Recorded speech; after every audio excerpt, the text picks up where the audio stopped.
tired of the load of your sin, let Jesus come into your heart. If you desire a new life to begin, let Jesus come into your heart. If there's a tempest your voice cannot still, let Jesus come into your heart. If there's a void this world never can fill, let Jesus come into your heart. Just now, your doubting people, just now, reject him no more. Just now, throw open the door. Let Jesus come into your heart. If you join the songs of the blessed, let Jesus come into your heart. If you enter the mansions of rest, let Jesus come into your heart. Just now my doubtings are over. Just now rejecting no more. I open the door, and Jesus comes into my heart. I open the door, and Jesus comes into my heart. Amen. Amen. Thank you. Thank you, Cindy, and your friends here. We thank you for the beautiful song. We can begin it with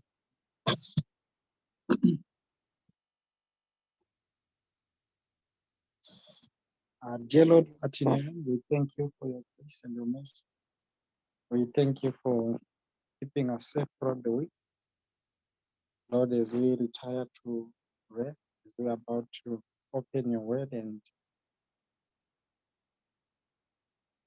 we pray that you may give us wisdom and guidance. And may you continue to strengthen us throughout the Sabbath. Be with all the brethren all over the world, and may your grace continue to abide with all this in Jesus' name.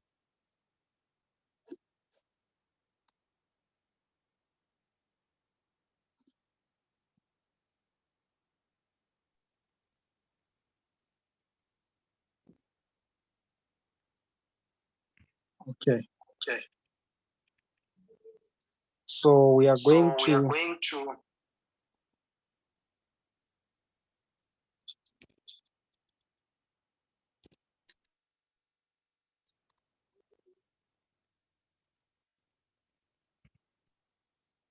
okay, sorry for that. So we are going to continue with the study where we are looking at the study which was done by Elder Paminda in February. So who can still remember what we discussed last week? I've sent again the PDF on Zoom group. We are still on the introduction of that study. Anyone who still remember the summary that we gave when we looked at that introduction?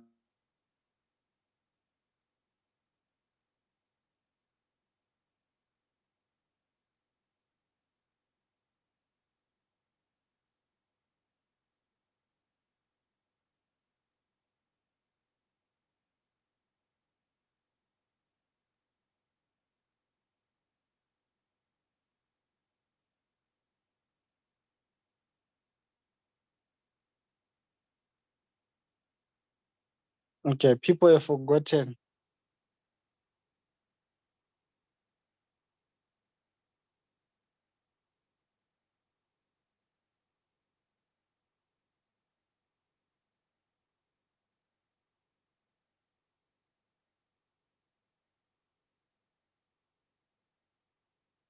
Tato Mashego, I remember you were there in that study.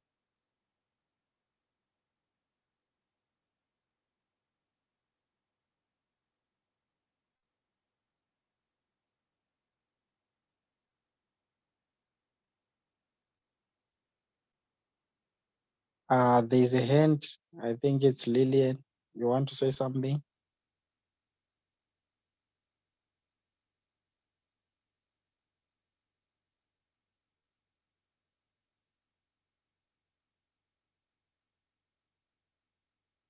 Oh, okay.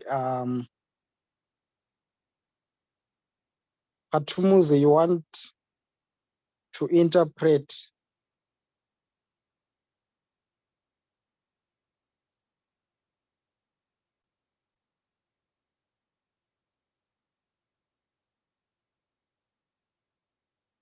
Is it Patumuzi who interpret or Thami? Who is going to interpret?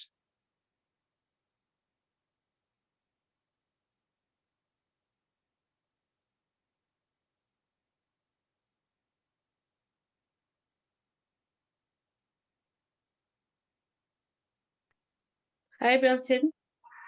Hello. It's supposed to be Thami who interprets.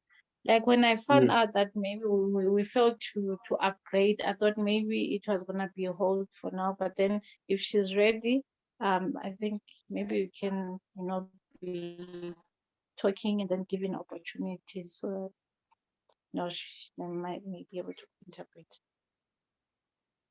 Okay, he's the one using a Galaxy J2, right? Tabi, can you hear me? Yebo ngiyakuzwa.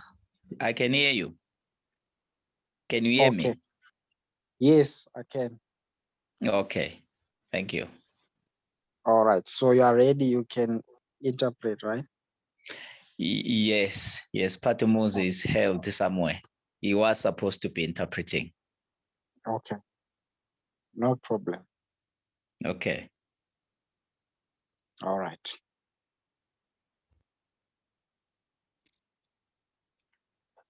Okay. So for the sake of time, Ngenxa yesikhathi. We are going to look at or to carry on from where we left. Sizoqhubeka lapho esigcine khona.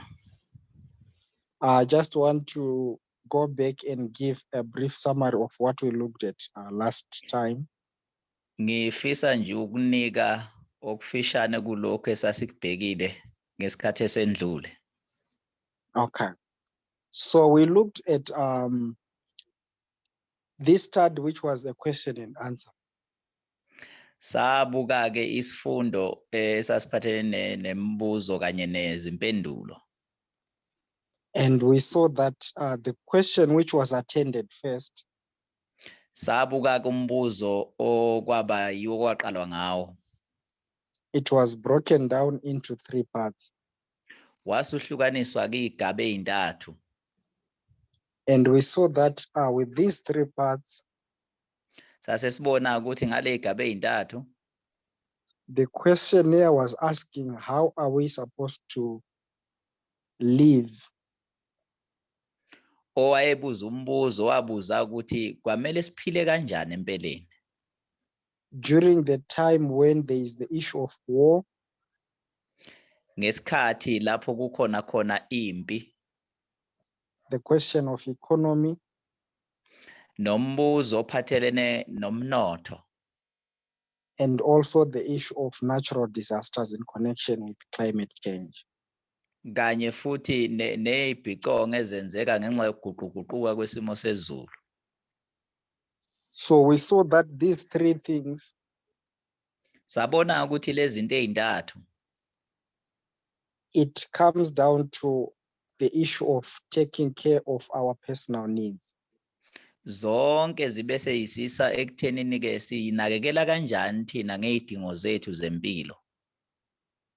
So in trying to answer that question, Ekuzameni ke ukuphendula lo mbuzo,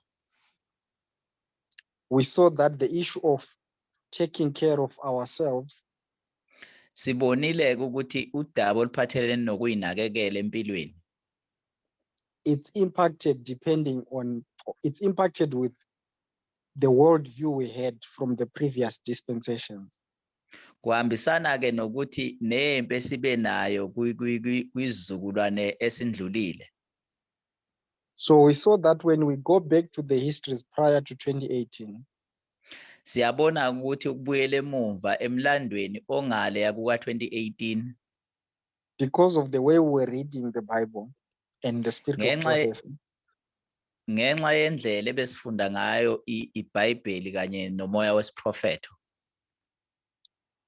it led us to take certain actions kusiholele ekuthenini sithathe inyathelo ezithize and viewing things in a way that we had put aside some of our basic needs kusiholele ekuthenini sibuke ke ngendlela yokuthi size sabeka eceleni izidingo nqangi zethu zempilo. or let me say these things, we view them in a different way with a certain kind of faith. Ake ngibeke ngale ndlela ngithi lezi zinto siyibheke ngendlela ehlukile kunale ekumele siyibheke ngayo. One of the examples was the way we looked at country living. Enye yemzekelo ukuthi besibheke indaba yokuphila emaphandleni kuyi-country living.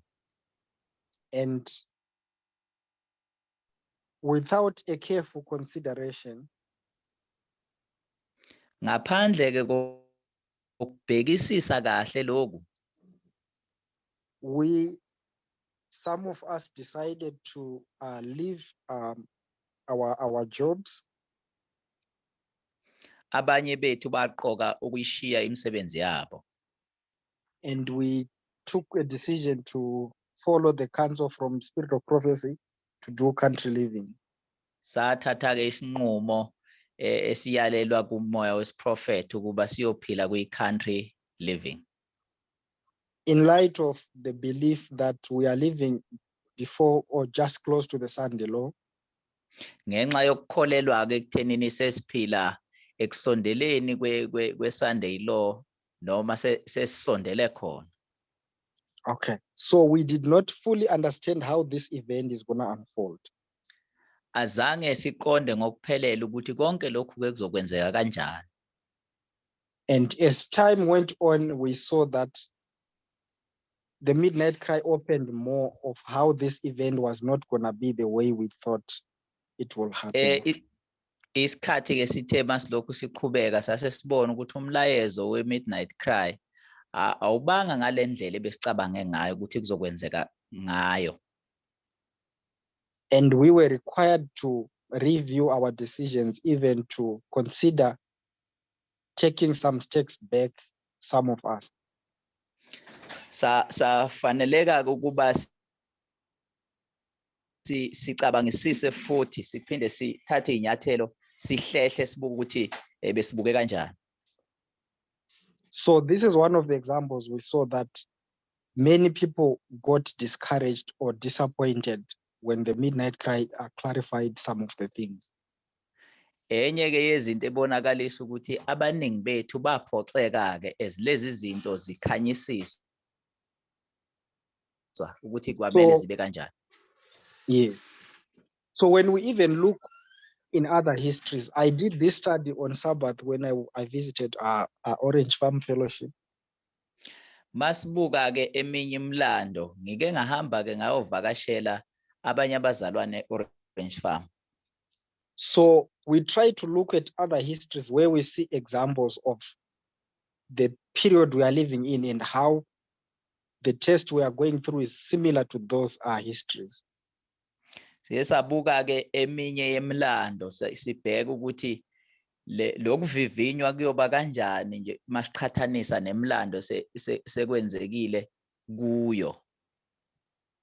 So we looked at the three histories of ancient Israel. Sibukeke imlando kaIsrayeli emithathu wasendulo. Starting with the captivity in Egypt. Siqala ke ngokuthunjwa kukaIsrayeli eGibhithe. We saw that the situation the Jews were in Egypt. Sase sibona ke isimo amaJuda ayengaphansi kwaso eGibhithe. They could not have a way out or to free themselves from that bondage. Babengenayo ke indlela yokuthi bangaphuma kanjani nokuthi futhi bangayitakula kanjani kulo bugqila abaphansi kwabo.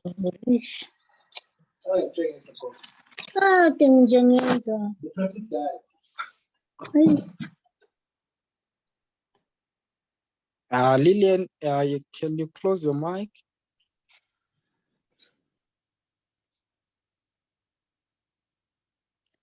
Thank you. Sicela sivale ama-mics wethu. Okay.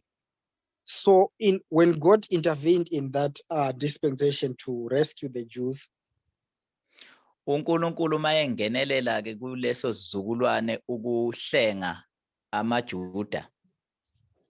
You can see that he had to intervene with, let me use the word, supernatural powers to challenge the army of Egypt, or to destroy the army of Egypt and rescuing the Jews out. Siyabona ukuthi kwakumele angenelele ngamandla amakhulu angaphezulu ukuze azohlenga uIsrayeli kuyimpi kaFaro. And we see that these events, siyabona ukuthi lezi zehlakalo, they create an image in the eyes or in the perception of the people of Israel of how God looks like. Lezi ithombe ke noma lezi zehlakalo ziletha isithombe esithile engqondweni zabantwana bakaIsrayeli noma bakaNkulunkulu ukuthi uNkulunkulu ubukeka kanjani empeleni. One of the images is that God is an almighty fighting, or a God of war who fights. Yes, you can go ahead. Esinye seyithombe ke ukuthi uNkulunkulu empeleni uNkulunkulu olwayo futhi onamandla usebenzisa amandla. So when they came out of that bondage, they go through the experience in the wilderness. Batheke mabephuma kulobo bugqila base behamba ehlane. There are some changes which God brought in the way he was dealing with them. Kunoguquguquko ke uNkulunkulu ayeletha njengokuba ayesebenza ngabo. For example, we saw that Joshua was instructed to raise an army. Ukubala nje okunye uJoshua wayalelwa ukuba aphakamise impi. In that we learned that God was not going to intervene again in a way that they are not participating and they are not putting their faith in the trust of God. He had to allow them to participate in the work of their redemption.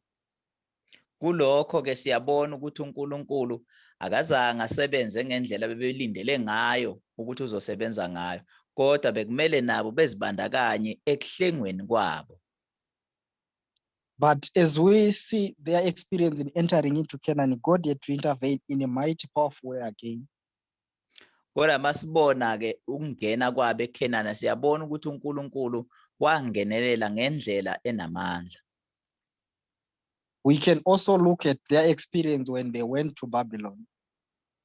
Siyabona futhi ngokwamava abo noma ngempilo abayiphila khathi beseBhabhiloni. When God has to let them out of that bondage. Uma uNkulunkulu wayezobakhipha ebugqileni baseBhabhiloni. A mighty king was raised, Cyrus, to destroy the kingdom of Babylon, and he's the one who initiated their freedom. Inkosi ebeyinamandla ke eyayithunyiwe ukuthi izobakhulula esandleni seBhabhiloni, uNkulunkulu ayisebenzisa ukubakhulula uCyrus. So when we come to the end of ancient Israel in the first advent, Uma sifika ke ekuphetheni kuIsrayeli wasendulo ekufikeni kaKristu kokuqala, they have all this information and these prophecies which were fulfilled in their eyes. banalo lonke lolu lwazi kanye neziprofethi ezayigcwaliseka emehlweni abo. And they have this image of what a king looks like. Banalo mfanekiso ke wokuthi empeleni inkosi ibukeka kanjani. So when Christ came and started to preach the gospel, Mayefika uKristu eqala ke ukushumayela ivangeli, they start to see a contradiction of what they expected and how Christ was the king they were expecting. sebebona ke okuphambene kunalokhu bebekulindele noKristu oyinkosi ebebemlindele sekuphambana konke lokhu. We saw that the Jews could not take this or they could not handle the way Christ came from how they expected the king who was coming. Siyabona ukuthi bahlulekile ukwamukela indlela uKristu eze ngayo kunalokhu bona bebekulindele. And we also see that even when the disciples are raised in that dispensation, Siyabona ukuthi noma uKristu eqoka abafundi kuleso sizukulwane, John had prepared them to receive this mighty king who was coming. uJohane wayesebalungiselele ukuthi bezokwamukela lenkosi enamandla. And they also had the same struggle of unlearning from what they expect and what they had to understand in that history. Babe nomsebenzi ke ukuthi kuphume lokho abese bekufundile bezoqonda lokho okwangalowo mlando noma leso sikhathi bebephila kuso. So we saw that history leading towards to the cross, Siyawubona ke lo mlando oholela esiphambanweni. for the Jews, for the disciples to understand that or to adjust from their understanding that the king they had expected is actually going to die. Ukuze bekhona ukuqonda beshintshe ingqondo zabo ukuthi empeleni lenkosi ebebeyilindele izofa ibethelwe. So we looked at some of the examples of the events in that history which can give us lessons as well. Ngakho ke sibukile imfanekiso noma imizekelo esinikeza izifundo okwenzeka kuloyo mlando esingafunda kuwo. We saw that, for example, when the disciples are called, Siyabona nje umzekelo ukuthi uma abafundi bebizwa, some of them had personal jobs or things that they were doing to sustain their lives. abanye babo siyabona ukuthi babe nemisebenzi abayisebenzayo eqondane nabo eyokwenza ukuthi bakhona ukuphila. When Christ Beyishiye. called them, Uma uKristu ebabiza, some of them, for them to have time to learn and be fully established in this new light that Christ had brought, abanye babo ukuze bekhona ukufunda ngokuphelele, bekhona ukuma eqinisweni bazinze kuleli qiniso uKristu ebeselilethile. particularly the 12 disciples, Ikakhulukazi laba abayishumi nambili abafundi. it was necessary for them to put aside all their temporary things and be with Christ for that time period. Kwakufanelekile ukuthi bayishiye into zabo zesikhashana bese beba noKristu kuleso sikhathi leso. And we know that God had to provide some of their temporal needs in that history. Siyakwazi lokho ngokufunda siyaqonda ukuthi uNkulunkulu wabahlinzeka ngezidingo zabo zempilo. But when it comes to the time of Christ leaving this earth, Kodwa makufika la uKristu ke esewushiya lo mhlaba, we know that they had to adjust and go back to the normal life which they were living before. Siyakuqonda ukuthi kwamele ukuthi baphinde babuyele emumva bayophila ngendlela ade bephila ngayo emisebenzini yabo lebe beyisebenza. God was not going to miraculously give them food or their temporal shelter. uNkulunkulu ebengeke asebenzise imangaliso zokubanika ukudla noma indawo yokukhosela. But at the same time, they had to balance their life with putting the mission of also spreading the gospel to the world. Kodwa ngaso leso sikhathi futhi bekumele babalansise izinto ngempilo abazoyiphila baphinde bashumayela ivangeli emhlabeni wonke. So we saw that in that history, there was a serious test when it comes to the way they had viewed the new kingdom and how things unfolded. Siyabona-ke ukuthi kulowo mlando kunokuvivinywa okujulile ngempela ngendlela bekumele babuke ngayo umbuso kaNkulunkulu. So we can learn from that history that most people got discouraged after the cross. So ngakho siyafunda kulowo mlando ukuthi abantu abaningi bathola ukuphoxeka emva kwesiphambano. And most of them, they could not find. Hello, there's someone who wants to say something. Ngabe ukhona ofisa ukusho ukuthize mhlawumbe?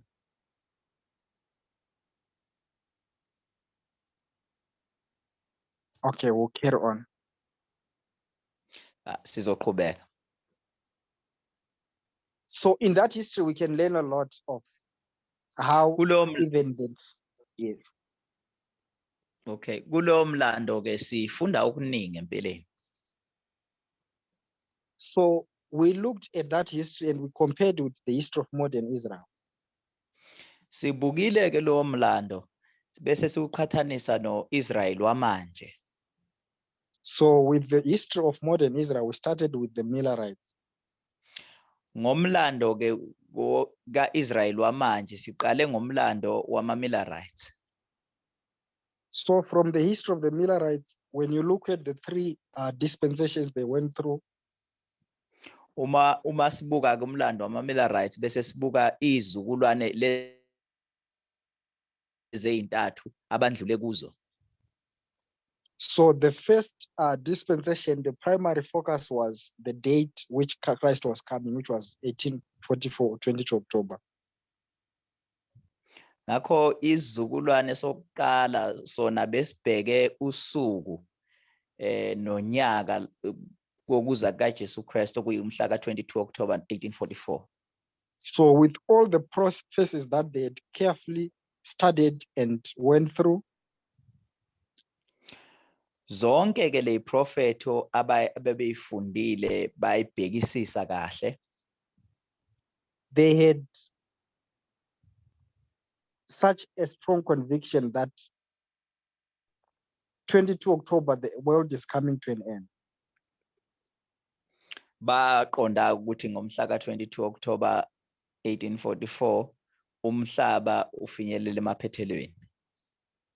So they did not look at the political environment around them. They put aside everything that was happening and their focus was on the date 22 October.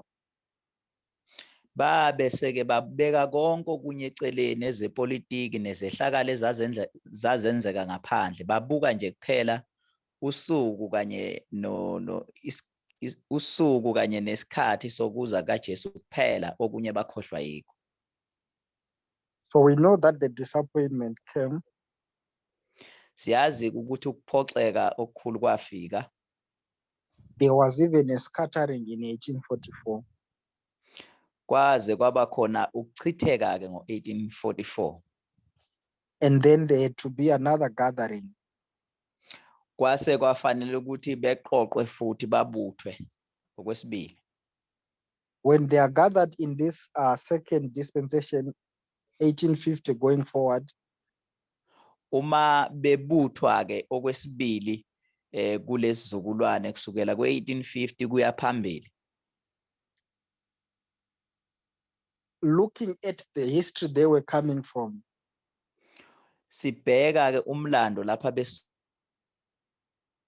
besuka khona. when Adventists organized this new organization, Uma abalindi behlanganisa ke lenhlangano, they still have this perception that Christ is coming very soon in that history. bebesenalokho emqondweni ukuthi kulomlando ukuthi uJesu uyeza kungekudala. Some of the believers looked at some of the political events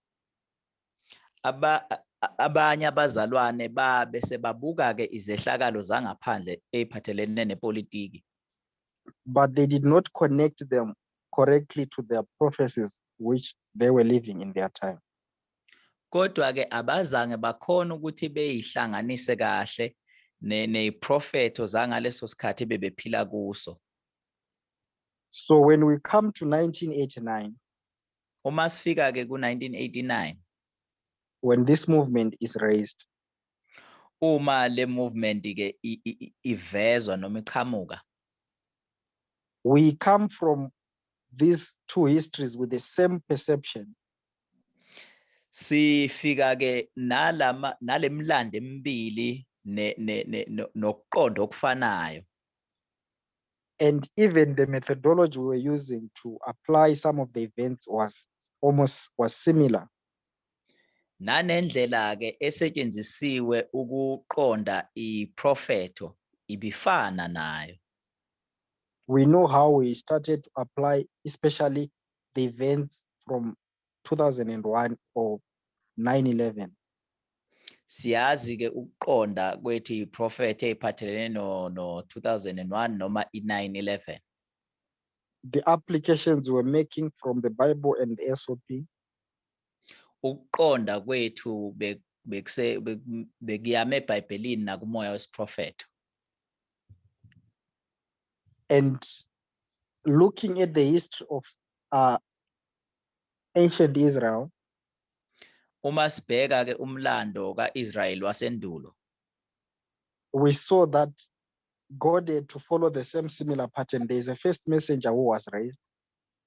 siyabona ukuthi uNkulunkulu usebenzisa indlela efanayo. Kwaba khona isigijimi sokuqala esavela ngaleso sikhathi. And the second messenger had to come to clarify some of the mistakes from the first messenger. Kwase kufika ke isigijimi sengelosi yesibili sizoqamisa noma sizoveza ngokusobala lokho bekulethwe isigijimi sengelosi yokuqala. So we know that in our time, we came to 2016, 2018, still mixing, our methodology was not consistent. Siyabona ukuthi esikhathini sethu size safika ku-2016 naku-2018 indlela yokufunda iBhayibheli ingakakhanyi ingakaqondi futhi kahle. So this led us as a movement to take or to view things in a certain way. Lokhu kwaletha ke kwi-movement ukuthi sibheke izinto ngohlobo oluthile. So things that are supposed to be, or things that are important in our lives, Izinto ezibalekile ekuphileni kwethu. if we were to sacrifice some of the things in the previous dispensation, Uma bekufanele sinikele ngazo ezinye izinto kule sizukulwane esindlulile, we took those actions out of faith that we are doing the right thing and God is on our side.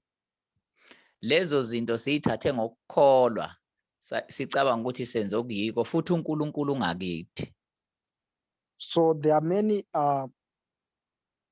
things, particularly in the general view of our life, that we did. Ziningi izinto esiyithathe nje empilweni yethu. In terms of there's other issues like the way we viewed education. Njengokuthi nje imfundo siyithatha kanjani imfundo.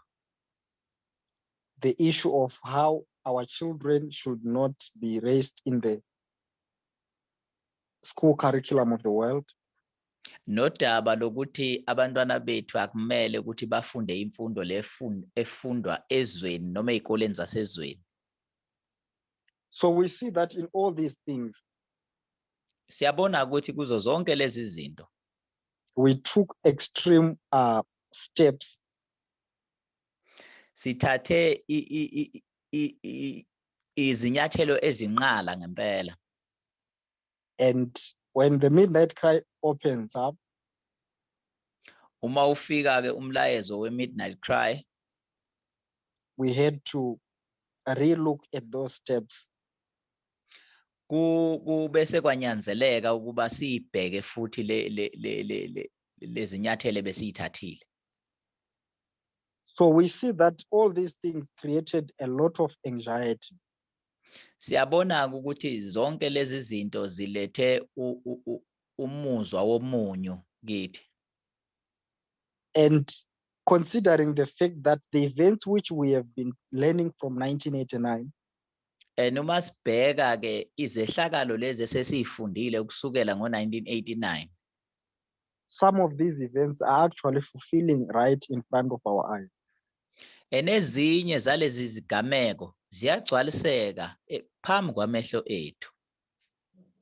So we are now seeing that the zeal that we had before 2018 Siyabona ukuthi lo fuqufuqu nomdlandla ebesinawo ngale kwa-2018, when we now look at the reality we are now looking at, uma sibuka okwenzeka manje, iqiniso lamanje, you see that even within the movement, most of the people, they are discouraged and broken. siyabona ukuthi nangaphakathi kwi-movement abanye abantu abaningi baphelelwe ngamandla futhi sebephelelwa nawumoya. Without even adding the burden of how equality has even opened, how ugly this history looks like. Singakafiki ke nasekufakeni ngaphezulu umlayezo ophathelene nokulingana nokuthi ufike nani wona. So we see that all these things have brought Siyabona ukuthi zonke izinto lo mlayezo oze nazo, I don't want to call it doubt or fear, angifisi ke ukubiza ngokuthi ukwesaba noma ukungabaza, but you are seeing that people have now lost the faith and the zeal that they had before. Kubonakala ngokusobala ukuthi abanye sebelahlekelwe ufuqufuqu nalogqoze bebenalo phambilini. So when you now come to the warning that Elder Pamanda was giving, Uma ke sifika ekuxwayisweni umdala uPamanda ebekhuluma ngakho, so we see that it's actually easy to fall back into a Laodicean condition. siyabona ukuthi kulula kangakanani ukubuyela esimeni saseLaodikeya. And in our time, he just highlighted that once we fail to make the balance of how to maintain our religious life and also balance our effort to our personal cares, Ukuveze ngokusobala ukuthi empilweni uma sizohluleka ukubhalansisa impilo zethu esiziphilayo kanye futhi nomlayezo esiwutholile ophathelene nezenkolo, sizoba senkingeni. so we're going to see that you don't need to have an image in your mind or like an Apis bull that you are worshiping. Siyakubona ukuthi akufanelekile ukuba sibe nomfanekiso oseyingqondweni zethu ofana njengethole lenkunzi yegolide. So we are actually living in a very, I can say, the most critical point in our history. Siyabona ukuthi siphila esikhathini esibaluleke kakhulu emlandweni wethu. So the other thing that is causing most anxiety is that Okunye okwenza ukuthi sibe nomunyu kakhulu yilokhu. most of the things that or the way we were applying events before 2018 Ezinye zezinto ezokuthi indlela ebesibheka ngayo izehlakalo ezenzeka emhlabeni ngale kwa 2018. we had put so much effort in looking forward to a very big event that will change the world. Imizamo yethu ibheke ekuthenini isiphi isehlakalo esikhulu esingenzeka ukushintsha indlela umhlaba osebenza ngayo. So in our minds, when this event occurs, Engqondweni zethu kuukuthi uma lesi sehlakalo sesenzeka, it's gonna give us time to see or to know that now the time is near. lokho ke kuzobe sekusinikeza ngokucacile ukuthi yebo ngempela isikhathi sesifikile. And we have already learned that that methodology was dangerous because it will be too late when that event actually fulfills, which is the Sunday law. Sesikufundile-ke sabona ukuthi leyo ndlela yokubuka izinto ngalolo hlobo ingozi kakhulu ngoba sothi sithi siyabheka sithola ukuthi leso sehlakalo sesifikile futhi sesendlule okuyi-Sunday law. So we know that Elder Tess has taken us through a series of events that occurred in 2014. Sike sabheka ukuthi umdala uThezi uke wasihambisa ezehlakalweni eziningi ezilandelanayo kusukela ku-2014. And in those events, kulezo igameko, most of them are very important. Eziningi zakhona ibaluleke kakhulu. And we might not pick one which is the most important above the other. Asikhona ukuthi bese sithatha esisodwa sisibeka phezu kwezinye sithi yiso esibaluleke ukudlula zona. And we might not be able to come up with a specific date or time of when that event occurred. Futhi asikhoni ukuthi sikhombe ngqo usuku nedate sithi lesi sehlakalo senzeka ngalolu suku. But we have learned that those events actually have been foretelling us with no doubt that we are in the era of the Sunday law. Kodwa-ke siye safunda ngokucacile ukuthi zonke lezi zehlakalo zisikhomba ekuthenini sisesikhathini se-Sunday law. So whatever we are still looking forward to, we might be disappointed in not seeing what we were expecting.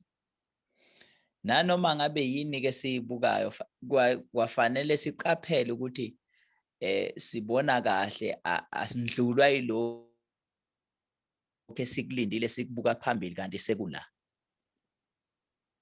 So in this introduction, you can actually see that we were encouraged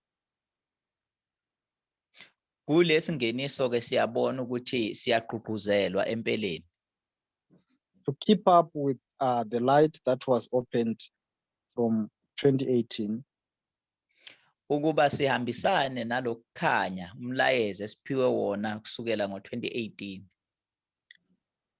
Make certain adjustments in our lives that we can be able to still do what we are supposed to do. Asenze uguquguquko empilweni yethu ukuhambisana nokuthi yini okwamele siyenze ngalesikhathi esiphila kuso.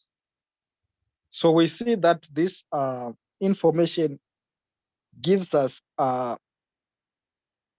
burden to acknowledge and actually to challenge ourselves to accept and take responsibility of what we have done and what we are supposed to do.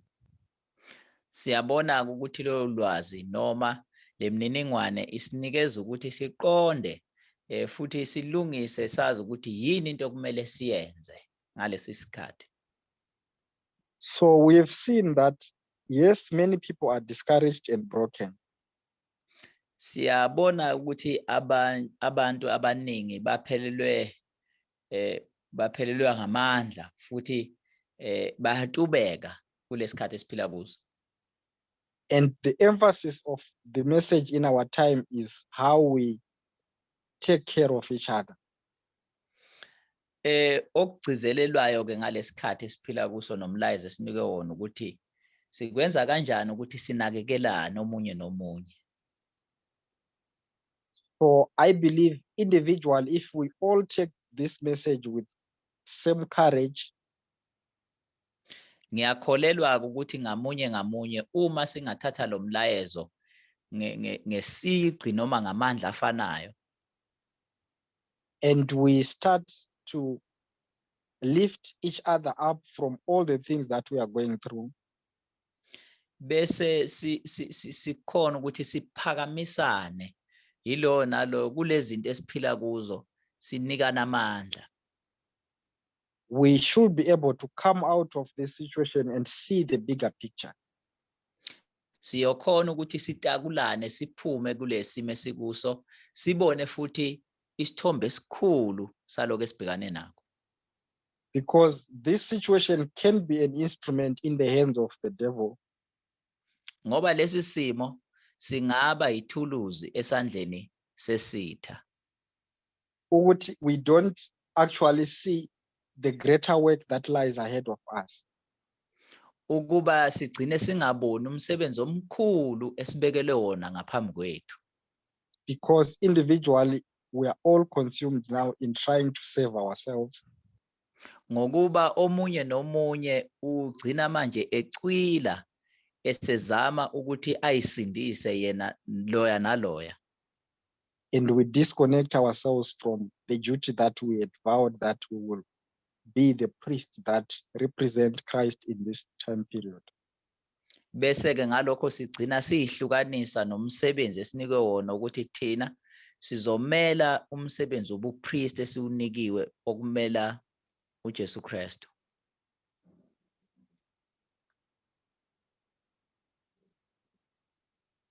I don't know if there's anyone who have something to add or a question. Angiqinisekanga ukuba ukhona ofisa ukubuza umbuzo noma ukwenezezela kuloko esekukhulunyiwe.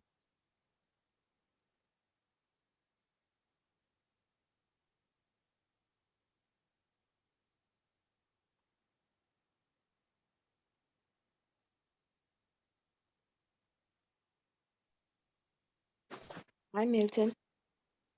Hello. Thank you for the study. Siyabonga ngalesifundo. It is indeed a wake-up call. Ngempela kuyasivusa. It's not that it's not that there was what do I want to say? It's not that we were given the freedom to now become worldly. Akusikona ukuthi besinikwe inkululeko yokuba bese singena kakhulu ezweni. But God was calling us to a higher plane. Kodwa uNkulunkulu besibizele ubizo oluphakeme ngempela.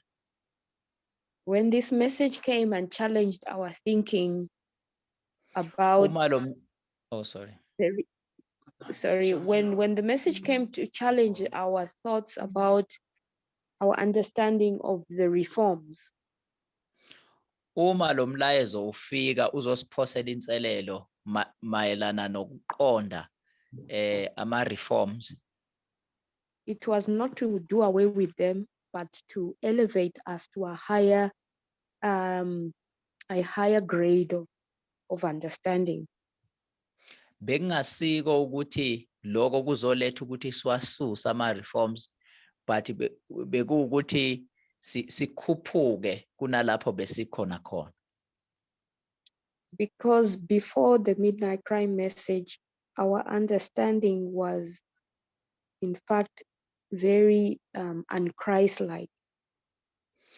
Ngoba ngaphambi kokuba kufike midnight, umlayezo we midnight cry, ukuqonda kwethu bekungamfuzile uKristu. It was all about the reforms and how good we can be at them, minus the love for people.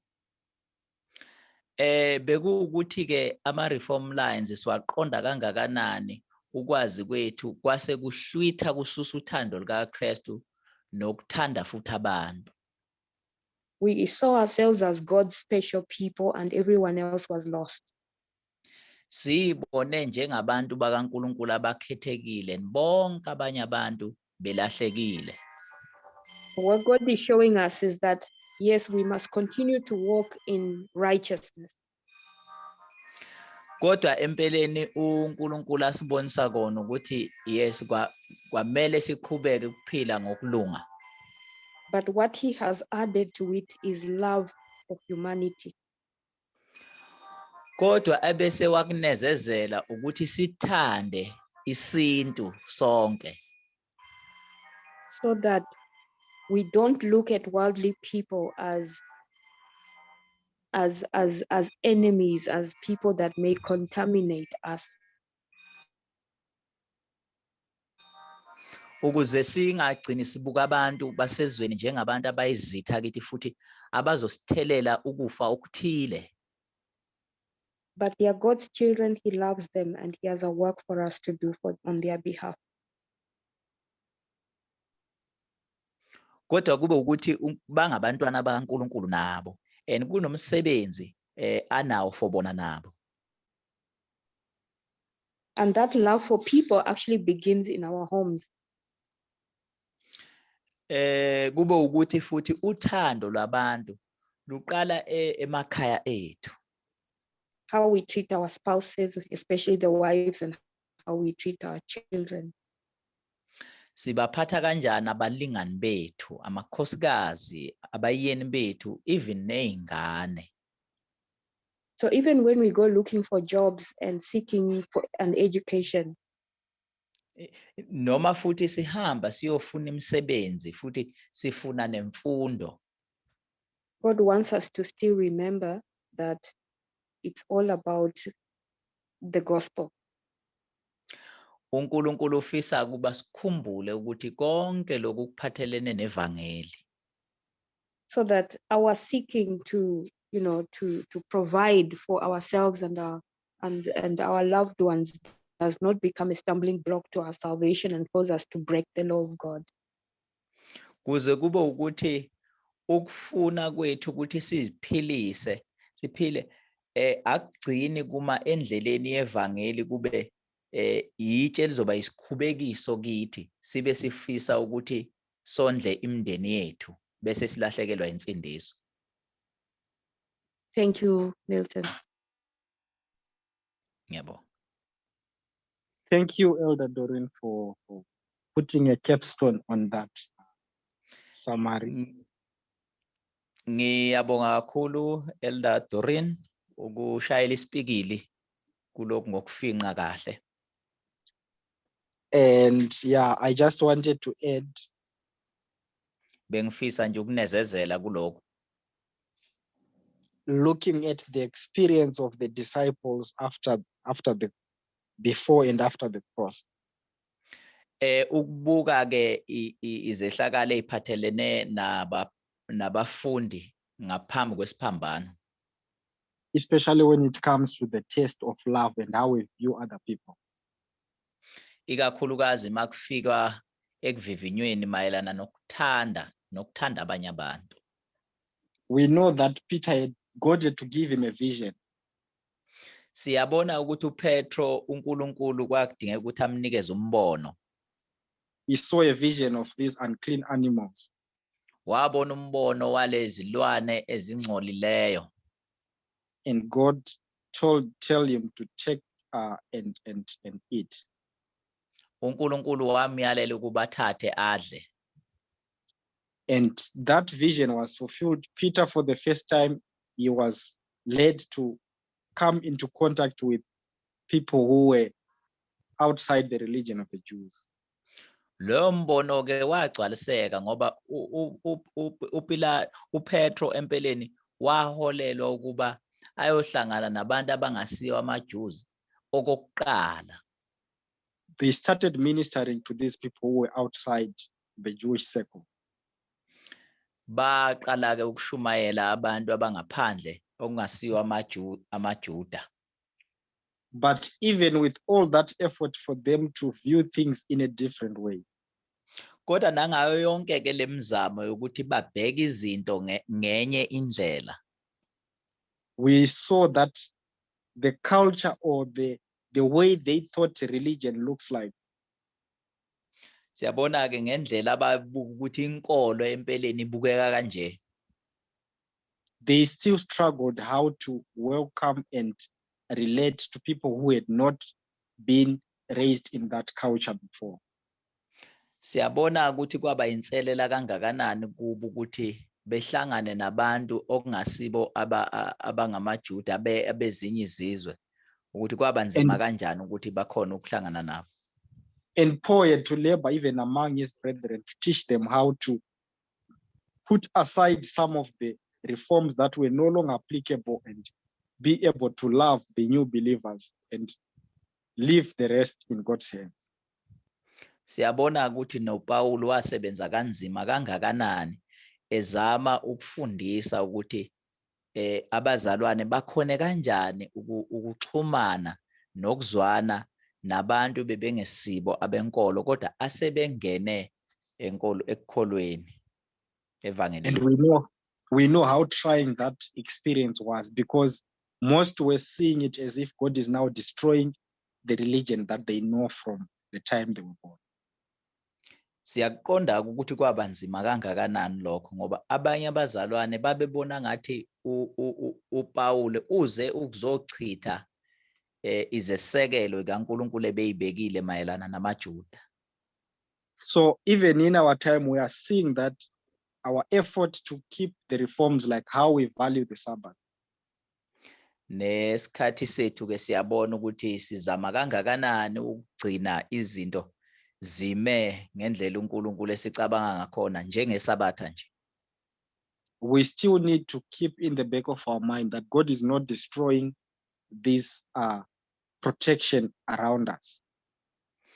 Kwamele ke sigcine ingqondweni zethu ukuthi empeleni uNkulunkulu akazami ukususa insika lezi ebeyibekile.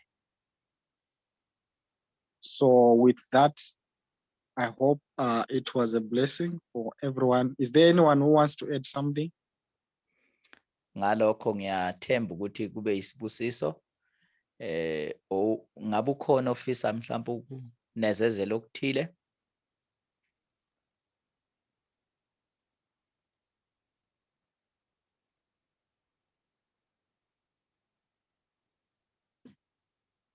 Okay, let us pray.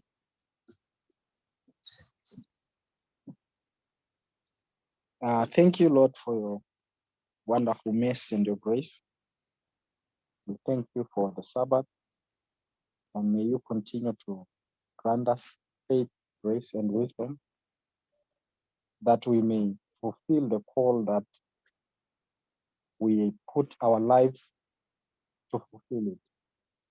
And may we still continue to have faith and strength to see your hand in all the things that we have learned, and to trust the path that you have led us from the beginning. May your grace continue to abide with us. We pray in Jesus' name. Amen. Back to you, Letwin.